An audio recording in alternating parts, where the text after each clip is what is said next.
রাজ্যের সরকার সেটিং এর রাজনীতি করে, তখন অভয়ের মা তিলোত্তমা বিচার পায় না। এটা প্রমাণিত সত্য। অনেকে আপনাদের মধ্যে ভাবাবেগ আছে যে সিবিআই হয়তো সবকিছু করে দেবে, কিন্তু বুঝবেন না যে আজকে খাদ্য, বস্ত্র, বাসস্থান ৭৭ বছর পরেও ১৪০ কোটি দেশের মানুষের সমস্যার সমাধান হয়নি। এটা হচ্ছে প্রিন্সিপাল ডিমান্ড। আজকে সেই হয়নি কেন? এই ব্যবস্থাটা শাসন করছে মুষ্টিমেয় ৩০% মানুষ, যারা আমাদের দেশের ৭০% সম্পদের অধিকারী হয়ে রয়েছে। তাদের দাসত্ব করছে ওই মোদি অমিত শাহ সরকার। আর মোদি অমিত শাহ সরকারকে সমস্ত রসদ যোগাচ্ছে মমতা ব্যানার্জি, এই তৃণমূল। আমরা ২১ সালের নির্বাচনে পার্টি প্রতিষ্ঠার পর আমরা যারা ক্যান্ডিডেট ছিলাম, আমরা বলিষ্ঠভাবে বলেছিলাম এ রাজ্যে একটা বিজেমূল সরকার চলছে। কোনোদিন এখানে আপনারা যদি তৃণমূলকে না হাঁটাতে পারেন, বিজেপি পরাস্ত হবে না।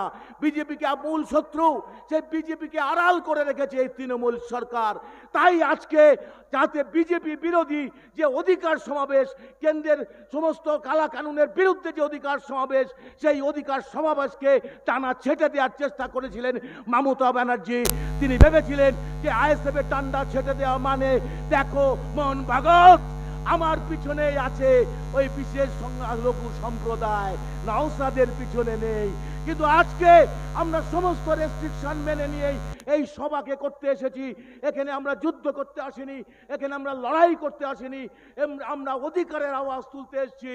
সেই অধিকারের আওয়াজ তুমি যতই চেষ্টা করো মাননীয় মমতা ব্যানার্জি, আরএসএস এর দালাল আর রুখতে পারবে না। গ্রামে গঞ্জে ছড়িয়ে পড়বে। আজকের থেকে আমি আওয়াজ তুলছি, অভয়ের মা যে কথা আজকে বুঝতে পেরেছেন যে দিদি মোদি সেটিং, তাই আমার মেয়ের বিচার হলো না, এটা বুঝেছেন, আপনারা দেখেছেন। আমরা তো বলেছিলাম, তাহলে কাজটা কি? শুধু কি অভয়ের বিচার? আজকে যতক্ষণ পর্যন্ত স্বাস্থ্য দপ্তরের মন্ত্রী পদত্যাগ না করছে, ওই স্যালাইন কাণ্ডে বিষ মিশিয়ে মেরে ফেলা হচ্ছে। জানেন না মাননীয় মমতা ব্যানার্জি আজকে আইএসএফ এখানে সমাবেশ করবে, এটা উনি জানতে পারে। তার জন্য রাজ্য সরকারের উকিল দাঁড় করিয়ে এটাকে বাধা দেওয়ার চেষ্টা করতে পারেন। আর স্যালাইন কাণ্ডে একটা শিশু মারা যাচ্ছে, কোন কোম্পানি স্যালাইন কিনছে সেটা উনি জানেন না। ন্যাকামো করছেন, ন্যাকামো করছেন। মানুষ ধরে ফেলেছে। স্বাস্থ্য ব্যবস্থা একটা সিন্ডিকেট, শিক্ষা ব্যবস্থায় সিন্ডিকেট, খাদ্য সংস্থায় সিন্ডিকেট, সমস্ত একটা রাজ্যের সিন্ডিকেট পলিটিক্স চলছে। আর সেই সিন্ডিকেট পলিটিক্সকে রুখতে পারে মানুষ, শুধু আইন নয়। কারণ আপনার যেমন শিক্ষা, স্বাস্থ্য, কর্মসংস্থানের অধিকারের কথা আমরা বলছি, শিক্ষা, স্বাস্থ্য, কর্মসংস্থান এই তিনটে ব্যবস্থাকে আড়াল করে দিয়ে মোদি আর দিদি শুধুমাত্র হিন্দু মুসলিম অনুপ্রবেশ সনাতনী এই গুণগানকে ভুলিয়ে দেওয়ার চেষ্টা করছে শিক্ষা, স্বাস্থ্য, কর্মসংস্থানের অধিকার আদায়ের সংগ্রামটাকে। আজকের এই সভা থেকে শপথ নিতে হবে আপনাদের, যতই বাধা আসুক শিক্ষা, স্বাস্থ্য, কর্মসংস্থানের অধিকারকে আরো জোরদার করে বাড়ি ফিরে গিয়ে অঞ্চলে অঞ্চলে বুথে বুথে অভয়ের বিচারের দাবির সাথে সাথে স্বাস্থ্য সিন্ডিকেটকে ভেঙে ফেলার দাবিতে স্বাস্থ্য ব্যবস্থার আমূল সংস্কার যাতে সরকারিভাবে হয় তার দাবি নিয়ে আপনারা পথে ঘাটে আন্দোলনে অবিচল থাকবেন। কি থাকবেন তো? তবে এই সভা সাকসেস হবে। নওশাদ সিদ্দিকী দেখছেন, প্রতিষ্ঠাতা দেখছেন এই সমাবেশ। আরে কত জেল আর খাটাবে ভাই, পুলিশ দিয়ে জেল তো খাটিয়েই যাচ্ছ, কাস্টোডিয়াল টর্চার করছো, থানায় তুলে নিয়ে মিথ্যা মামলা দিয়ে যেভাবে মারছো, আবার কোন কোন জেলা সভাপতিকে ফোন করে বাঁচানোর অঙ্গীকার করছো। দাদা একটু ব্যাপারটা দেখে দিন, এত সহজ হবে না।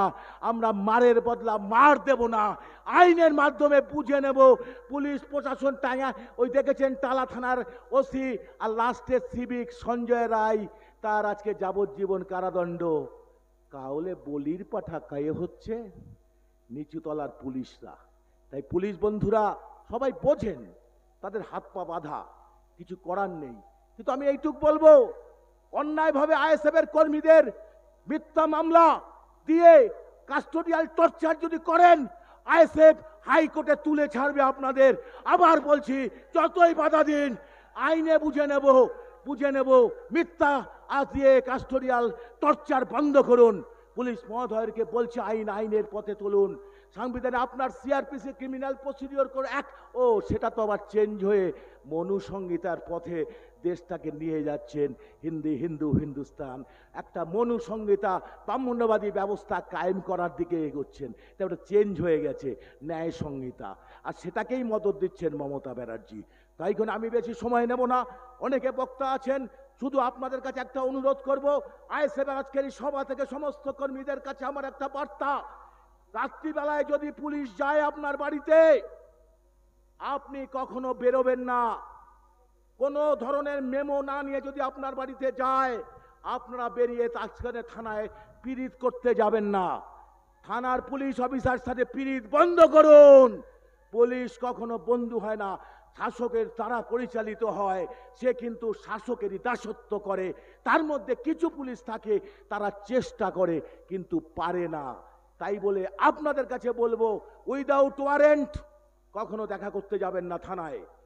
যদি আপনার উপর থানায় কোনো রকমের যদি থানায় বলে তুমি ভাই আসো, না দেখা করবেন না, বলবে আপনি কেন ডাকছেন আগে চিঠি দিয়ে জানান, শিখে নিন।